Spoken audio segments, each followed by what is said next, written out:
All right, so we are just outside the jail in what's called the Sally Port. I'm here with Deputy Foster. How long have you worked here at the jail, Deputy? A little over 5 years. 5 years. Okay, he's put handcuffs on me, as you can see. We're going to make this as real as we can. So let's say that I've been arrested off-site. You bring me here in the patrol unit, and then what happens from here? So I would help you out of the vehicle, ask if you can get out yourself if you can, then take you by the arm, because we got to keep you secure, and head for the inside of the jail. So every inmate comes in this garage area. Yep. This is what we call pre-book. So we get up here. All the doors of the jail are secure, so before we get through a set of doors, they'll ask us to make sure we're secure. Secure? Yes. And does every inmate come in here with handcuffs? Yes. In handcuffs, okay? Wearing whatever. I could be in this outfit or any clothes. Yep, or lack of there. Right. You stand on the yellow line, please, face the white wall. And then I always try to talk to people and figure out if they know why they're here. So my name's I'm Deputy Foster, work for the Bonneville County Jail. I'm going to be conducting your PAT search today. Do you identify as transgender or intersex? No. Do you have any weapons, anything on you that's going to hurt me, poke me, stick me, do me any harm? Just car keys. Okay. Do you have anything illegal on you, any drugs? No. Anything like that? No. All right. So then I'm going to start from the top down and make sure before I take the cuffs off that you don't have anything on you. So I'm not trying to be invasive, but we got to be thorough. So. And do female deputies search females? Correct. Yep. Males? Yep. And then I'm going to check your waistband. Make sure you don't have anything in your waistband. Is it common for you to find something, Deputy, that even after somebody says no, they don't have it? It happens. I don't know how often it happens. Yeah. But things are in place because it happens. Right. The reason we ask you if you have anything on your person is give you an opportunity to say, yeah, I forgot this, or I do have this, or whatever.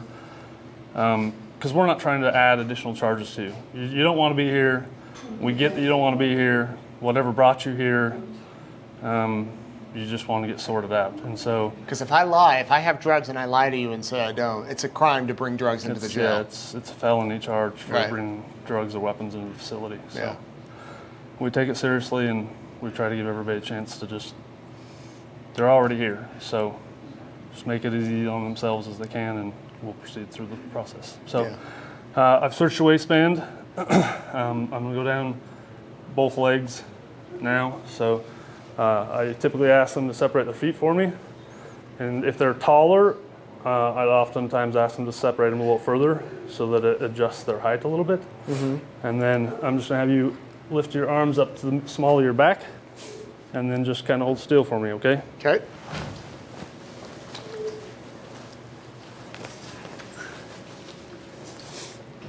This is the initial pat down. I'm going to get your belt, anything out of your pockets, all the way around. Sergeant Gilligan's behind me. He's standing with a clear bag. That's where we put all your small items. That bag will get sealed up, and it stays sealed until you're released or until you release that property to somebody on the outside.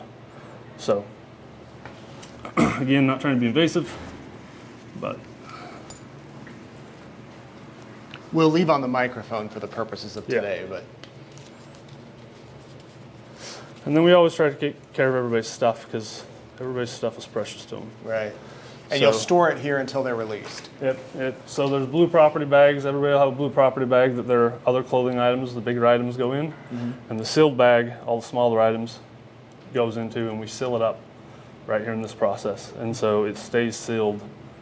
We don't get, if they're like, I forgot phone numbers or whatever, we'll have an opportunity to get phone numbers. After that, it's sealed. Yeah. It stays that way so that there's no questions as to what or where it went. So.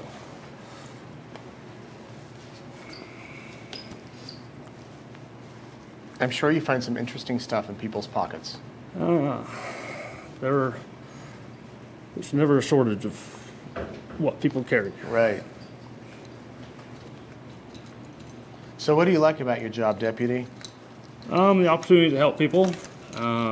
Hopefully to maybe make that influence on somebody and see them change, run into them in the community down the road and find that they are doing a lot better and that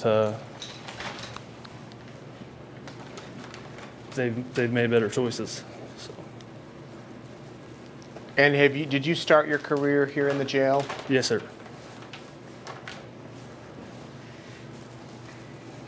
What do you think is one of the biggest myths people have about working in the jail? I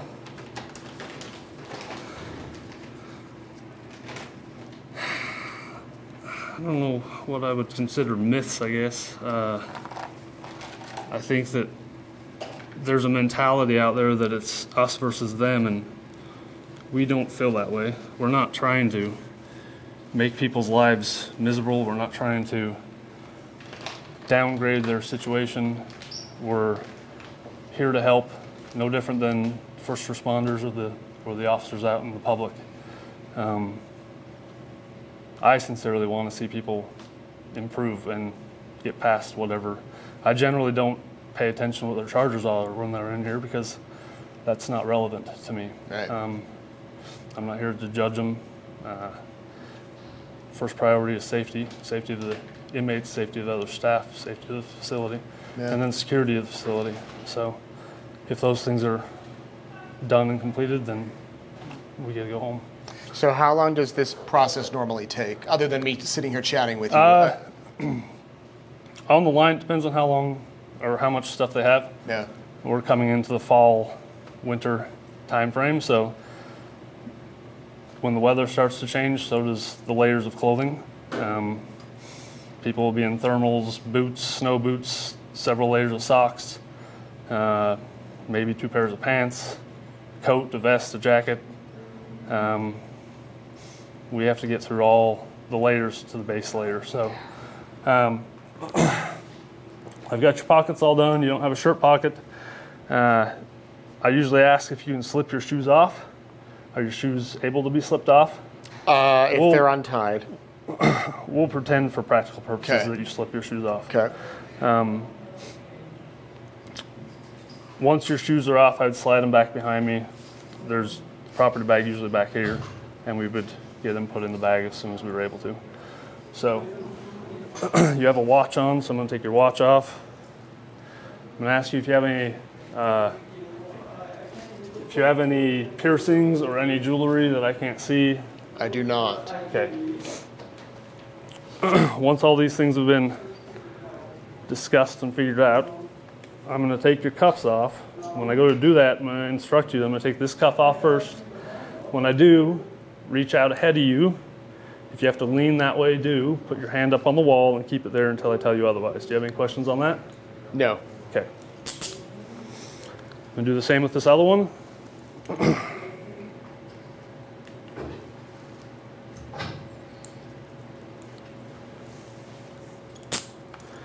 And you're married, yes? Yes. Okay. We ask that question because sometimes people have rings that are just a friendship ring or a memento, and we would hold those rings also in that sealed bag. If they're married, we allow them to have a wedding ring or a wedding band as long as it doesn't have any diamonds or intricate sharp edges that could be used to hurt somebody. Yeah. Okay, so now that the handcuffs are off, I'm going to do another pat-down search of you. It's because when your arms are behind your back, your body creates crevices, and so we just do this again as another precautionary thing. So. Sure.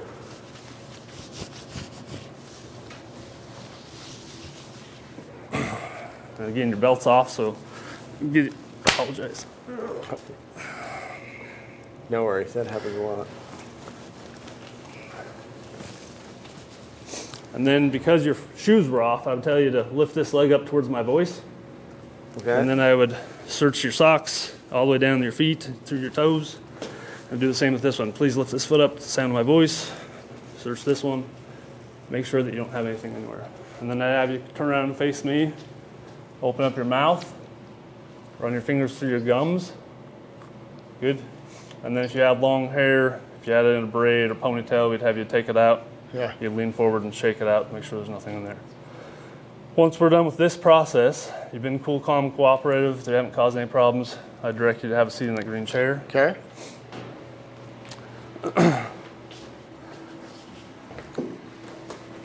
So these are the blue property bags that if you had other personal effects, your shoes, a coat, jacket, coveralls, snow boots, they would go in here.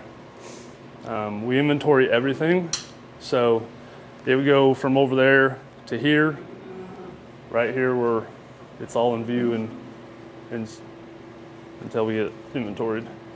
The arresting officer, when they come in, they will fill out this booking sheet. It's very basic information. They're going to have your last name, your first name, your middle name if you have one, middle initial, your date of birth. They're filling out the gray sections. Address if it's known, phone number if you have one, the date and time that they arrested you, and who they are. So if it's an officer with Idaho Falls, and then what agency they work for. Mm-hmm. A case number, if there's a case number attached to your arrest. And then if you have a driver's license, an identification card, they would label that there. And then your charges, there's a box for misdemeanor or felonies, and they fill out, according to Idaho code, what code that is and what basic description charge that is. And then if there's a case number attached to it, or say you're coming in on an arrest warrant, if there's a judge already assigned to it, they write down who the judge is and if there's a bond. And then they fill out, in the time that they've been with you, they'll fill out if you've been tased, pepper sprayed, if you've made suicidal comments, if you've reported any injuries, and all that stuff is super helpful for us. If you were tased, pepper sprayed, if you fought with the officers, then the arresting officer would take you to get you cleared to the hospital before you'd be booked in here. Okay. So over here, before the handcuffs came off, we would talk about that, and if you had been tased or pepper sprayed, then the arresting officer takes you with them and goes and gets a hospital clearance to make sure you're okay. Okay. And then you would come back. When you came back, we would go through that process. Do it all the way through to this point. Okay. And then the rest of the booking card I fill out. So when we get to this point, I'll log on to the computer, and while the computer's getting into the apps that I need it to be into, then I would start filling out the booking number. Everybody's assigned a booking number when you're booked in here. You'll have a global subject number that the system assigns to you. I identify myself, first and last initial of my call numbers as a booking officer. I'll ask you if you know what your social security number is. If you do, we take that down. Find out if you're employed. If so, where you're employed, who your employer is, if you're married, single, divorced. Get all the info. Yep, all the very, very basic information. And then we collect if you have tattoos or scars or anything like that. So pretty much just a real quick descriptory information about you.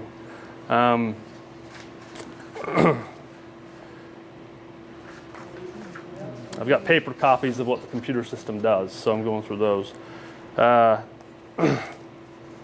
So this is jail inventory sheet. This is essentially what the system will have on there. Okay. And so we go through and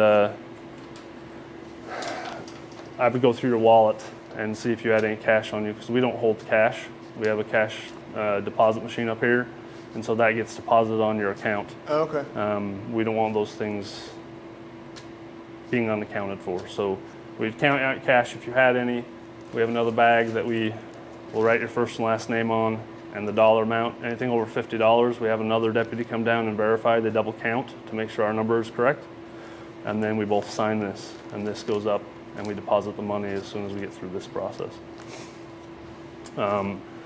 Your state identifications, if you have driver's license, commercial driver's license cards, those cards come out, and they go in this envelope. We write your first and last name on here, and we write, if it's a driver's license, Idaho driver's license, Utah driver's license.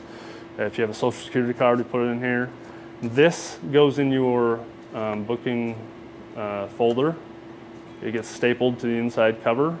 And if you were somebody that, say you had time over your head and you were out on the streets and this arrest kind of made it so you were going to be going through and serving the rest of your prison time that you had sitting over your head, this goes with you when you go to prison, so that when you get out, you have those important documents, so that you don't have to try and reestablish all that stuff. Yeah, good. So your cell phone, we give you an opportunity to write down phone numbers. We just give you a blank piece of paper and M8 pen, so you can write down whatever phone numbers you need to off your phone while we're going through this process, so you have the ability to contact people. We'll instruct you not to text, message, make any phone calls. Keep the phone flat on the table and get the numbers that you need. As soon as you get done getting the numbers that you need, then we'd instruct you to turn your cell phone off, so that whatever power's still there is available when you get out. And then, like I said, we go through and inventory all this stuff, so we'd make marks that you've got a black and silver in color smartwatch. You know what brand this is? Apple. So write down an Apple smartwatch. Do the same thing with your phone. Inventory, it's in a blue case. Ask you what kind of phone it is. I would check it to make sure it's got a scratch on it. I'd make sure that was documented. It's actually got several cracks. Looks like it was broke in the corner maybe. Same with your icebreakers. We go through and inventory everything. Your keys. We've got a whole bunch of keys on here. So I'd have 2 key fobs, 3 key fobs, a black Toyota car key. So you'd write that all down, everything. Yep, Wow. Yep. And I've got a golden color key, and 2 silver in color keys. They look like they're house keys of some sort. Yeah. But we inventory it all. Then once this is all done on the system, get it all punched in, then you sign it, that you're aware that we have it, that I've inventoried everything, and so you sign it, then I sign it that I'm the one that did all that. And then that's saved electronically on the system. So anybody down the road, 3 months from now, when you go to get released, and they're like, hey, I thought I had this, they can come back and figure out who checked it in, and if I'm on or not on, they can call or whatever, we can try and figure out what's going on so that we can identify and make sure everything's there. There's a health questionnaire screening. This is paper copy of what we go through, but it's quite extensive. But it's to help us understand you and know what underlying medical issues you have, if you have diabetes, heart problems, heart disease, if you have dental problems, if you have bad teeth, no teeth, you're supposed to have false teeth, they're not here with you. If you're diabetic, what type 1, type 2, like all the health. Yep, everything, so that we know how to take care of you to the best of our ability. So most of the time people are pretty willing to get through this. Sometimes we have people that don't want to answer the questions, and it's not here for us to try and be nosy and to try and add things to you. We ask if you've been, if you've had any illegal substances. It's not because we're trying to charge you with anything. It's because we're trying to understand if you pass out 10 minutes from now, well, he admitted that he had some fentanyl, and we take those things very seriously. So just trying to know where you're at. So after all the paperwork, is that when you do the mugshot? Yes. Yep. So we get through all this process. There are paper kites. So inmates that are up here, if they needed to make a request to or a complaint about something, There's medical requests, medical kites, and generic requests, so that they can put those in, submit them, and then those can be addressed. So our medical staff gets these medical kites several times throughout the day, and then they read them over, and depending on what they got going on and what that says, then they get their priorities aligned. So cool. We also have notification to the consular's office if we have people from other countries, and so we go through this to the best of our ability, have them fill out what they can, and then we contact the consulars, or have them contact the consulars. Palm and just flat to your side, and then you're gonna hold your face straight like that. Okay. And then just chin down, and then just hold still. And what does this scanner do? So it's a very, very low-grade X-ray machine. It's not as, I don't know what they measure those by. It's probably comparable to what you see at the airport. You stand in and you stand in the little bubble that moves back. Yeah. So it's like a security scanner looking for... We're just trying to see what we can't see, to see if there's irregularities. If you had something concealed inside of yourself. I see. Or something still concealed on yourself. If you taped something to yourself or something that I didn't catch. So we'll probably be able to, when you go up, we'll go up and you get a picture of the screen, and you'll probably be able to see like the microphone and all that, and you'll kind of, you can get a picture of what it caught in your body a little bit. And, right. But it's a little bit like an X-ray machine, and kind of the same purpose as when you go through the airport. It might Chin down. be a little more chin down. Yep. sensitive. Right here. Yep. Okay. Just a little bit more. So your chin is almost on your there you go. Yeah.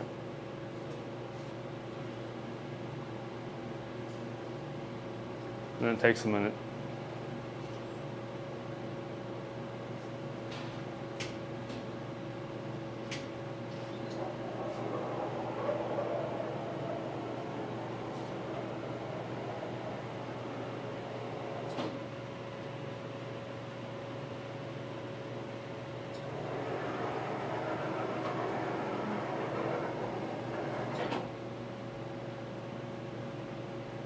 Quieter than a kid. Quicker too. Yeah. So right now they're verifying, they're looking through it. So they verified that it's good to go, so Okay, come so on down. come off. If there were questions, then we would also have you turn around the other way, and then when you're facing the other direction, you would actually put your head up, and you go back through it the other way. All right. That just gives us a different angle.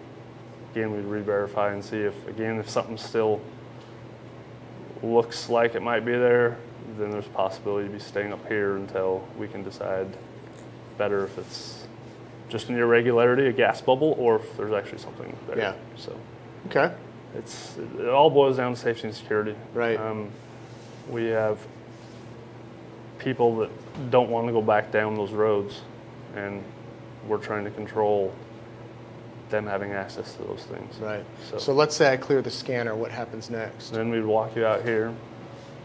I'm going to carry your bag with me, though. Do you want to maybe shoot from this way, Jordan, when we walk out? I'll have you come out here to the main booking area. I would have you have a seat on the chair for a minute.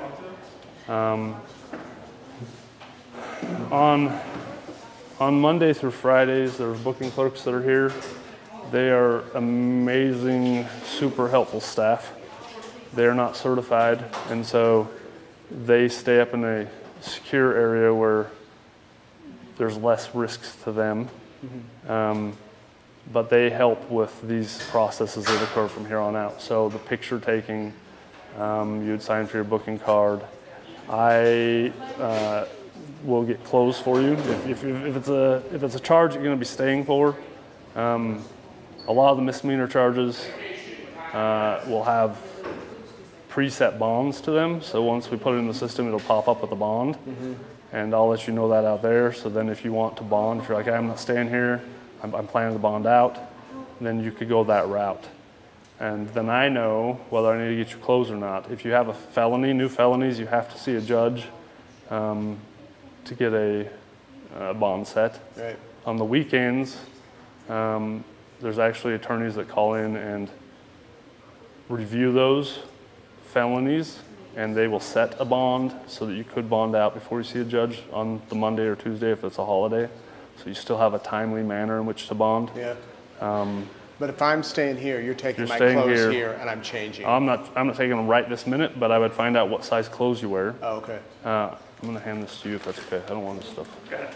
So I'm going to find out what size clothes you wear, sir. Large. Well, yeah, like pants and. Yeah, so I like scrubs. So. Oh, right. Probably large. Large top to bottom. Yes. And then what size shoes do you wear? 10. Okay. So, and then yeah, you guys coming down here.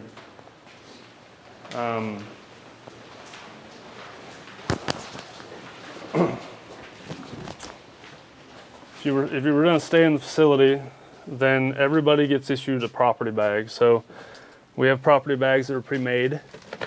Again, because depending on the days and times, we can be quite busy. Mm-hmm. And so we try to keep half a dozen to 18 bags available. What's in them? So I'll break it down for you. So they'll get 2 blankets. There's different kinds of blankets, so we try to give them a heavier blanket and a thinner blanket. They'll get 2 sheets. So they get 2 jail-issued sheets. They'll get a towel. The towel, we issue them when they come in and they're going to stay. They get an inmate cup and spork, and in the cup and spork, they'll have a tube of toothpaste, a bar of soap, a comb, a bottle of shampoo, a stick of deodorant, and toothbrushes. These are a safety toothbrush, so they can't be filed down, made sharp, and used as weapons. So this deodorant's got to last, what, 3 days? Well, we give them more if they run out. Right. But we supply them with this right off the bat. So Bob they Barker. have the basic hygiene items. Right. And then if and as they run out, we will give them more. If they come in and they have money on their account, or they have people putting money on their account, then there's options back in the dorms where they can buy hygiene items that are different than what we have. Yeah. Like Colgate or something. Mm-hmm. Yeah. Yeah, they can buy a Colgate toothbrush. Yeah. And a tube of toothpaste and bigger bottles of shampoo and conditioner. So you put all this in the bag. Yeah. And then when you give it to them? Yeah, so they get these, so we put all this in the bag, it's all ready to go. We'll grab them a property bag, and then, so I come back here and grab your clothes. You said you wore large. Yeah. So grab a pair of large pants, a large shirt. You get 3 pairs of underwear, 3 pairs of socks. So you get 3 pairs of large underwear. And these items, the extra items are going in the bag. So when I typically come in here to grab stuff, I grab the bag, I'd set it right here. I put the extra clothing items in there. You get 3 pairs of socks. So 2 pairs of socks will go in there, a pair here. The women have the boxers, they have a pair of underwear, and they have a sports type bra. And then we also provide them with t-shirts. So just extra layers of privacy, basically. Right. So. And then you get the pair of shoes. Yep, and then depending on what pair of shoes you said you needed, then I grabbed that size. And then you would stand on both those elk tracks, stand straight, and then face the camera up there. I don't hold a thing? Nope. Oh, is that old school? Yeah, there's all your information's in the computer and everything, where they used to kind of put some of that in the picture with it. Oh, so I'd have my name and everything. Yeah. But then you have to turn one both ways, right? So you this stay way? standing on the tracks, and Okay. you just turn your head over your shoulder. This way? Yeah, keep your body straight. Oh, just turn your head over that. like that and look down the hall. And why is that? That's so they get a profile of the side view of your face. Okay. Maybe when they see you out in public here in the car versus I see. facing somebody's face on. If we needed to get a big giant picture of that eagle tattoo on your back. Right. Yeah. This is also where we would take tattoo photos. So if you had tattoos, as long as they're not explicit tattoos, right? If they're not in areas that we're not going to ask to see those or to get documents of those. But if they're on your arms, your shoulders, for guys, if they're on their chest, neck, even on their back, we would have you lift up your garment appropriately, and we would document and get a picture of those. So is this the last step before I'd go to my cell? No, if you were going to stay, I'd get the property bag, get the clothes, and we would dress you down. Oh, right. So that room right there is the dressing room. So I change in here. Somebody in there? I won't. I won't. We're doing hygiene hours. So anybody in here? I'll make sure real quick. Oh, that's a big room. Anyhow, so this is the bathroom. So I come in here. I would come in here with you. You come in with me. Yep. We shut the door, and you can sit there if need be. If you've got drug charges, I strip search you. If you're here just for a misdemeanor citation, not drug related, you could go behind the curtain and I could get clothing items from you. But I have your property bag and those items going directly from you to me bag. And in that bag, all the way down to everything, your socks, your underwear, everything, and you're getting our stuff and changing into it. And then if I got all your clothing items and you were, you would shower, we have lice. Like shampoo. Yeah, we would apply. So everybody showers. Everybody gets the lice shampoo. Mm-hmm. And then when you get done showering, you just push this button and it chimes up there, so you can hear it chiming. Yep. And then we know we'd use the speaker and say, "Hey, are you done? Yeah, I'm done." Or no, these pants don't fit. They don't. Shirt's too small. Yeah. Yep. We would adjust things accordingly. And then when you were fully dressed, you would come out. If they hadn't already got your booking card filled out, so it's basically just you agreeing that you're going to follow the rules while you're in the facility. That you get issued an inmate handbook. We give you an inmate handbook, and you're agreeing that you're going to do those things, that you're going to follow the rules, that you got your inmate handbook. And so you sign and we sign, and that gets electronically attached to all your stuff as well. And then you're done with the process up here. And when you're done with that process, then we would take you back to housing. And on the way to housing, we would be giving you, so this is the inmate handbook. It's pretty well organized. Goes through the schedule. And, yep. Commissary, everything. Yep. Tell them different rules and regulations. Tell them what time lights come off, what time lights come on. Searches and shakedowns, they can be done unscheduled, irregular. Mm-hmm. It's all laid out here so that there's no surprises.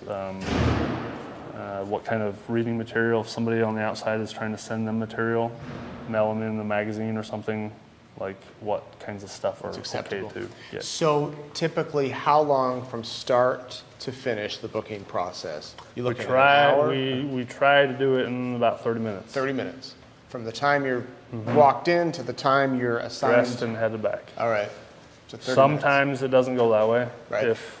Again, we're deling with nothing right now, but if a code's called, then or if wherever you have are, multiple inmates coming in. Wherever we are in the process, if a code is called, then I would secure you probably in the group room, because that's the spot available right now, or one of these bonds rooms. Yeah. And you'd stay there until we dealt with that. Sure. And then as soon as we could come back and get back into what you were needing to get finished up, we would.